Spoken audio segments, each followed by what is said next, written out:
ভজ গৌরাঙ্গ জপ গৌরাঙ্গ লহ গৌরাঙ্গের নাম। না নিত্যানন্দ, না, গৌরাঙ্গ নয়, কৃষ্ণ অঙ্গের নাম গাও।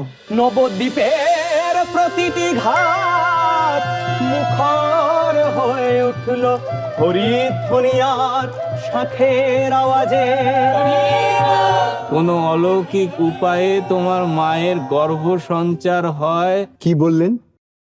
অলৌকিক উপায়ে গর্ভ সঞ্চার হয় নাকি? যুক্তি দিয়ে বোঝাও, নইলে মানি না, মানি না।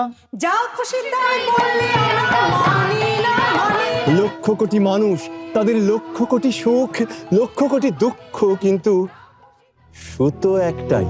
সন্ন্যাসী কৃষ্ণ নামের আড়ালে রাজনীতি করছে সুলতান। তোমাদের এই ব্যক্তি পূজায় আমার সাই নেই। ভক্তির পথে একমাত্র সম্বল হলো প্রেম। কিন্তু আমাদের মতো এই মুখ্য সূক্ষ্ম ছোট জাতের মানুষের জন্য তো সেটা কি ছোট জাত, সেই হীনমন্যতা অদ্বৈতাচার্যদেরও অহংকার থেকে মুক্ত করতে পারলাম না, আর তোমাদেরও হীনমন্যতা থেকে।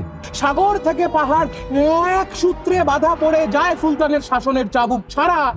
তাহলে সেদিন আর বেশি দূরে নয় সুলতানি জাহান, যেদিন বঙ্গালী নামের জাদু সুলতানের শাসনের চাবুককে অস্বীকার করবে। আমি কি খাবো, কি গাইব, কি পরবো, সেটা তো আমার অধিকার। সেই অধিকার কেড়ে নেওয়ার ক্ষমতা চাঁদ কাজিত কোন চাঁদ, স্বয়ং সুলতান হুসেন শাহর নেই। আমার একলা নিতাই, একলা নিতাই, একলা নিতাই, একলা নিতাই, হরিনাম দিয়ে জগৎ মাতালে আমার একলা নিতাই।